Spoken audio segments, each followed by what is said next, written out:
अस्सलामुअलैकुम वरहमतुल्लाहि वबरकातुहू। Chapter number 9 बिन व्यापारी संस्थाना हिसाबों का दाखला नंबर 9 हमारे सिलेबस में है और दाखला नंबर 11 हमारे सिलेबस में है। तो दाखला नंबर 9 में कुछ आवक जावक खाता बनाना है, दाखला नंबर 11 में दोनों खाते बनाने हैं। तो हम एक ही दाखला करेंगे, एक ही दाखले में दोनों खाते जिसमें बनाने हैं वही दाखला हम यहाँ पर आज कर लेंगे, ठीक है। सबसे पहले तो मैं ये बता दूं, बिन व्यापारी संस्था किसे कहते हैं। बिन व्यापारी संस्था एक ऐसी संस्था है जिसका मेन एम यानी हेतु, उसका जो मकसद है वो नफ़ा कमाना नहीं होता। वो या तो क्लब वगैरह होता है, रमत गमत के मैदान होते हैं, रमत गमत के लिए जो खेलने कूदने के क्लब्स वगैरह होते हैं, या तो फिर तो अनाथ आश्रम, वृद्धाश्रम, ऐसी कोई संस्था होती है जो मतलब मुनाफे के लिए काम नहीं करती, ऐसी संस्था जिसका काम मुनाफा कमाना नहीं होता, इसे बिन व्यापारी संस्था कहा जाता है। तो बिन व्यापारी संस्था में भी हिसाब किताब लिखे जाते हैं। हिसाब किताब लिखने का मकसद ये है कि कितना पैसा आया, कितना पैसा गया, उसका हिसाब मिलता रहे, लेकिन नफ़ा कमाने का इसका कोई मकसद नहीं होता। तो यहाँ पर दो खाते बनते हैं, एक आवक जावक खाता, एक उपज खर्च खाता। तो आवक जावक का जो खाता होता है वो नकद खाते की तरह होता है, जिसमें पैसे का आना पैसे का जाना लिखा जाता है। उपज खर्च खाता नफ़ा नुकसान की तरह होता है, जिसमें नफ़ा नुकसान की तरह खर्च और बचत की एंट्री की जाती है। और यहाँ पर जो हर बार खर्चे होते हैं कुछ समय के लिए, बार बार खर्चे जो होते रहते हैं रेगुलरली, उसे महसूली खर्च कहा जाता है। और जो खर्चे बार बार नहीं होते उसे मूड़ी खर्च कहा जाता है। ये चीज़ याद रखनी है, ठीक है। तो हम यहाँ पर अभी ये खाता बनाना सीखेंगे, दाखला नंबर 11 का। तो आपको आइडिया आ जाएगी किस तरह खाता बनता है। दो खाते बनाने हैं यहाँ पर। સુરભી ક્લબની નીચેની માહિતી પરથી 31/3/15ના રોજ પૂરા થતા વર્ષનું આવક જાવક ખાતું तथा उपज खर्च खातु तैयार करो। मैंने यहाँ पर दो खाते बनाए हैं। सबसे पहले हम सारी एंट्री आवक जावक खाते में करेंगे, उसके बाद हम सारी एंट्री बचत खर्च के खाते में करेंगे, ठीक है।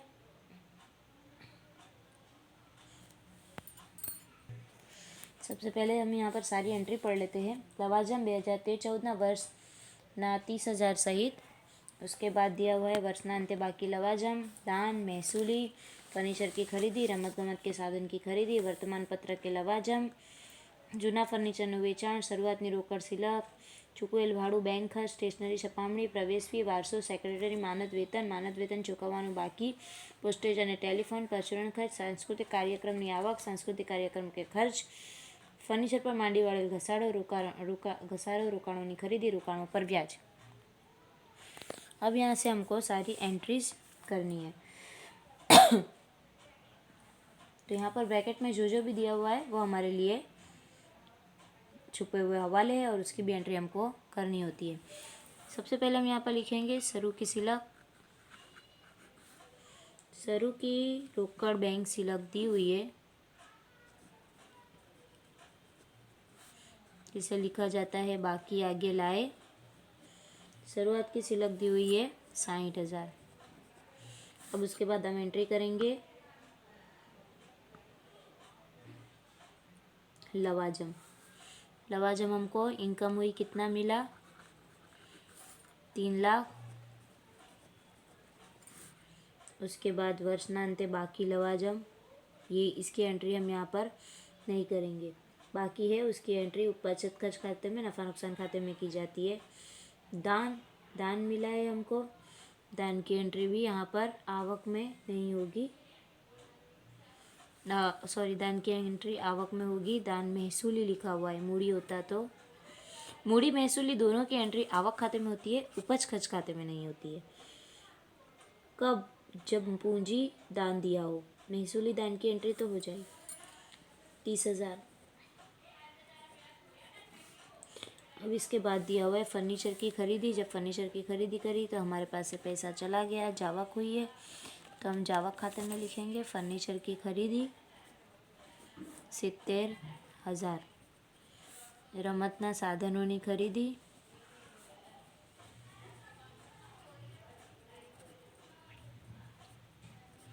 40,000।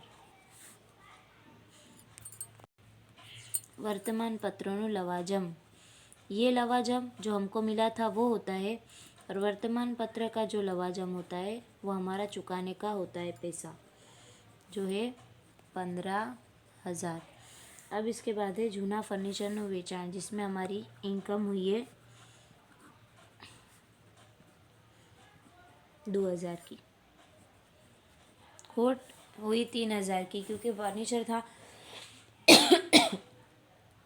5,000 का, उसके ऊपर इनकम हुई 2,000। 3,000 की खोट यहाँ पर नहीं लिखी जाएगी, यहाँ पर सिर्फ इनकम लिखी जाएगी और आउटगोइंग लिखा जाएगा। चुकवेल भाड़ू, भाड़ा चुकाया है, जावक हुई है, जिसे लिखेंगे हम जावक बाजू पर 28,000।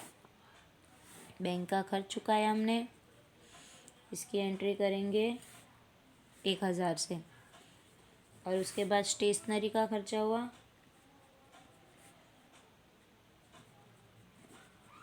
20,000। प्रवेश फ़ी, इसकी फ़ी मिली है हमको, कितनी मिली है, जितनी भी मिली है लिख देनी है 20,000।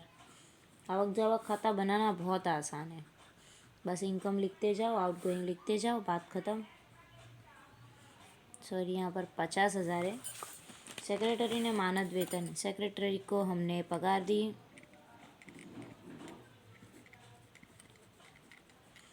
48,000। उसके बाद मानद वेतन चुकवानो बाकी, इसकी एंट्री हम नहीं करेंगे। उसके बाद दिया हुआ है पोस्टेज और टेलीफोन। पोस्टेज और टेलीफोन का खर्चा हमारे को हुआ 10,000। परचूरण खर्चा हुआ 10,000।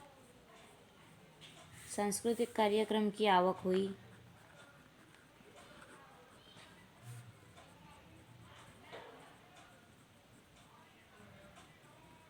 80,000। सांस्कृतिक कार्यक्रम के खर्चे हुए 60,000।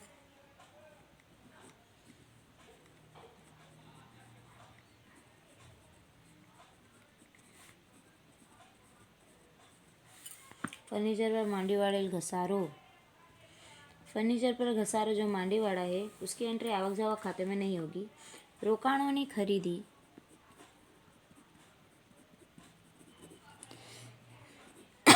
1,00,000। रोकाणों पर ब्याज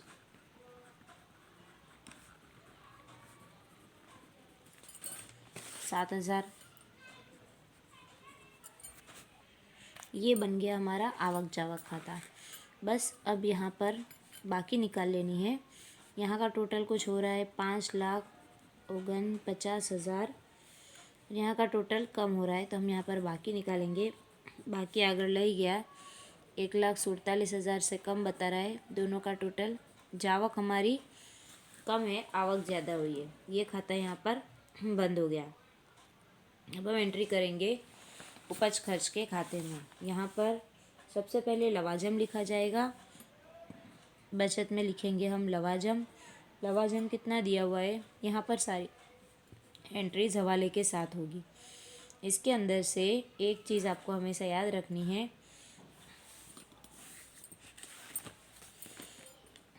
गया वर्ष का जो होता है उसे माइनस करना है, चालू वर्ष का प्लस करना होता है। याद रखना ये।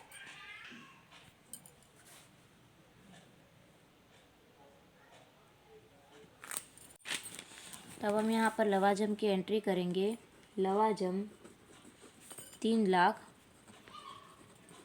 पिछले साल का माइनस गया वर्ष का कितना था 30,000 और चालू वर्ष का है 20,000। इसके नीचे की एंट्री में लिखा हुआ है वर्षना अंते बाकी लवाजम, वो दिया हुआ है 20,000। तो यहाँ पर हम आउटर में लिखेंगे 2,90,000।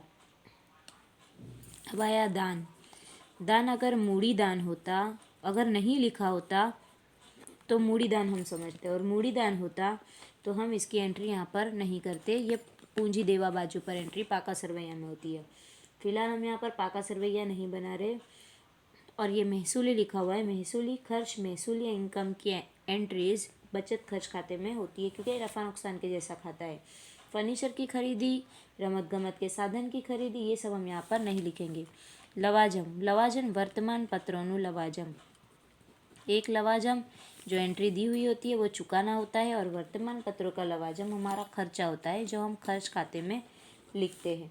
जूना फर्नीचरનું વેચાણ। अब ये हमने जूना फर्नीचर हमारा बिका है, तो जाहिर सी बात है हमको पैसा मिला, बचत हुई है, तो हम बचत के खाते में लिखते हैं। लेकिन यहाँ पर हमारा जो फर्नीचर है ये खाता हमारा नफ़ा नुकसान के जैसा है, तो हमने जो फर्नीचर बेचा है वो 5,000 का था, लेकिन हमने 2,000 में बेचा, इसका मतलब हमको 3,000 का लॉस हुआ है, जो हम खर्च में लिखेंगे क्योंकि ये हमारा नुकसान है। उसके बाद है चुकवेल भाड़ू। चुकाया हुआ किराया है 28,000। बैंक खर्च दिया हुआ है 1,000। उसके बाद दिया हुआ है स्टेशनरी छपामणी। स्टेशनरी छपामणी गया वर्षનું एक बिल 5,000। स्टेशनरी छपामणी दी हुई है 20,000, और पिछले साल का हमको माइनस कर देना है 5,000, तो आउटर में जाएगा 15,000। प्रवेश फ़ी यानी एंट्री फीस हमको कितनी मिली है? 50% मूड़ीकृत, यानी 50% पूंजी के खाते में लेके जानी है। प्रवेश फी हमको मिली थी 20,000, जिसमें से 50% यानी 10,000 हम पूंजी के खाते में लेके जाएंगे, तो रकम यहाँ पर सिर्फ 10,000 बचेगी। वर्षा हम यहाँ पर नहीं लिखते। सेक्रेटरी ने मानद वेतन। सेक्रेटरी ने वेतन का मतलब होता है सेक्रेटरी की पगार, और पगार दी हुई है यहाँ पर 48,000, जिसके अंदर पिछले साल का दिया हुआ है 10,000 जो हमको माइनस करना है। गया वर्ष का 4,000 जो हमको माइनस करना है, लेकिन उसके नीचे लिखा हुआ है वानत वेतन चुकववानु बाकी, यानी इस साल का चुकाना भी बाकी है। वो कितना है? तो वो भी 4,000 है, तो यहाँ पर 4,000 माइनस होकर 4,000 प्लस हो जाएंगे, तो रहेंगे 48,000। अब है पोस्टेज और टेलीफोन खर्च। ये खर्च यहाँ पर लिखा जाएगा खर्च खाते में 10,000। उसके बाद है परचूरण खर्च। परचूरण खर्च भी खर्च के खाते में लिखा जाएगा 10,000। इसके अलावा सांस्कृतिक कार्यक्रम की आवक आमदनी यहाँ पर लिखी जाएगी। सांस्कृतिक कार्यक्रम आवक हुई है 80,000। सांस्कृतिक कार्यक्रम की आवक तो 80,000 हुई, लेकिन उसके पीछे खर्च भी हमको हुआ, खर्च 60,000 का हुआ।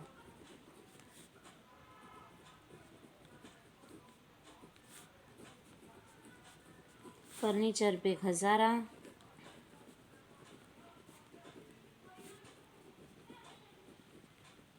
₹5,000। रोकाणों की खरीदी नहीं लिखेंगे हम। हाँ, रोकाणों पर जो सूद मिला है वो सूद की एंट्री यहाँ पर होगी 7,000 से। अब यहाँ पर आपको दिखाई दे रहा होगा कि यहाँ का टोटल थोड़ा ज़्यादा हो रहा है। यहाँ का टोटल है 4,17,000। अब यहाँ का टोटल भी 4,17,000 करने के लिए लिखना पड़ेगा उपज नो खर्च करता वधारो, यानी बचत का खर्च पर इजाफा। कितना? 2,22,000। यहाँ पर ये दाखला एक ही था जो हमारा ख़त्म हुआ है। यहाँ पर हमारे चैप्टर्स ख़त्म हुए। अब आपको रिवीजन वीडियोस देखने और प्रैक्टिस करनी है। अल्लाह हाफिज़।